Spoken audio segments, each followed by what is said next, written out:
हाय दोस्तों, नमस्कार, जय श्री राम, हर हर Mahadev. Welcome back to Sahil Disha official YouTube channel. एक बार फिर से आप सबका स्वागत है Sahil Disha official YouTube channel पर। दोस्तों बात करेंगे बिग बॉस सीजन 18 के कल के हुए एपिसोड की और आज होने वाले प्रोमो की।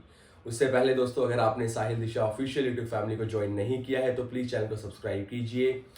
हाँ जी दोस्तों, तो कल हमने देखा कैसे एपिसोड में जो लड़ाई हुई है, कैसे दिग्विजय पर सभी चुगली गैंग के मेंबर चार्ज हो गए। बात सिर्फ और सिर्फ बिस्किट को लेकर थी, लेकिन ईशा सबसे पहले दिग्विजय पर चार्ज हुई, उसके बाद सारा कैसे चार्ज हुई। सारा अगर आई तो ऑब्वियसली रजत को तो पीछे पीछे आना ही था।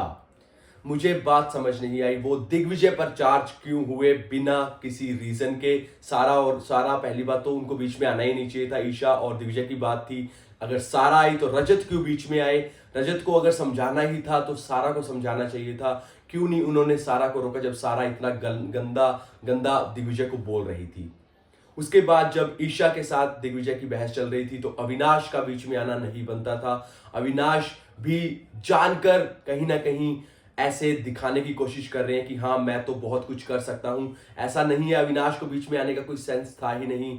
ईशा को क्यों बोला, ईशा के साथ उसकी बातचीत है तो इसमें कॉलर पकड़ने वाला कोई मैटर था ही नहीं। दोस्तों ये जो चार्ज दिग्विजय पे हुआ, इसको इनिशिएट किया रजत ने। दोस्तों रजत इतने दिनों से भरे पड़े हैं, इनकी जो भड़ास थी वो हमने देखा कैसे उन्होंने दिग्विजय का गला पकड़ के निकाली है। कहीं ना कहीं इससे साफ समझ आ रहा है कि रजत को दिग्विजय बिल्कुल पसंद नहीं है। दोस्तों बाकी आज का जो प्रोमो हमने देखा है, अगर आपने नहीं देखा तो मैं आपको बता दूं, सलमान खान वीकेंड का वार होस्ट नहीं कर रहे हैं, फराह खान होस्ट कर रही है दोस्तों। और इस वीक कोई भी एविक्शन नहीं होगा। दोस्तों अगर वोटिंग की बात की जाए तो टॉप पे करणवीर थे और सेकंड नंबर पे दिग्विजय थे, और अगर हम बॉटम की बात करें तो सारा और शिल्पा बॉटम पे थे। लेकिन शायद बिग बॉस इस वीकेंड किसी को एविक्ट नहीं करेंगे दोस्तों।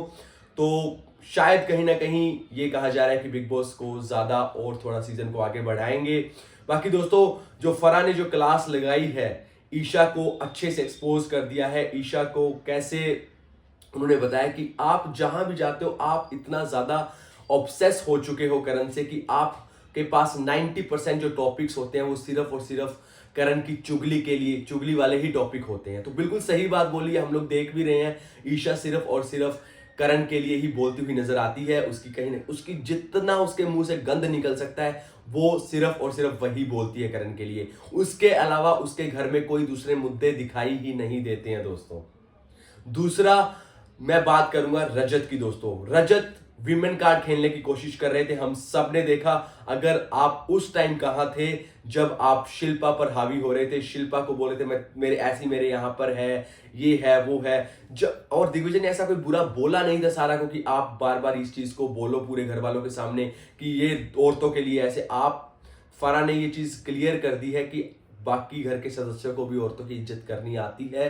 रजत दलाल जी, तो आप ना सिखाएं कैसे इज्जत की जाती है। आपको ऑलरेडी वार्निंग मिल चुकी है, तो आई थिंक आपको गेम थोड़ा शांति से खेलना चाहिए। ये गेम गाइस बोलने का है, मारपीट का, पहलवानी का गेम नहीं है। रजत को ये बात समझनी चाहिए। दोस्तों वार्निंग मिल चुकी है, वापस ऐसी हरकत होंगी तो शायद हो सकता है रजत अगली बार घर से बाहर भी हो जाए। बाकी आप लोगों की क्या राय है दोस्तों, आप लोग भी बताइए कमेंट्स में हमें।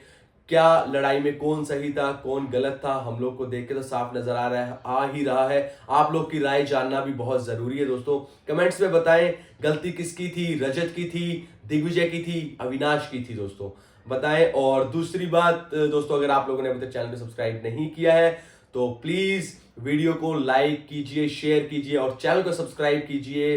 दोस्तों आप लोगों के प्यार की, सपोर्ट की बहुत जरूरत है। थैंक यू सो मच दोस्तों।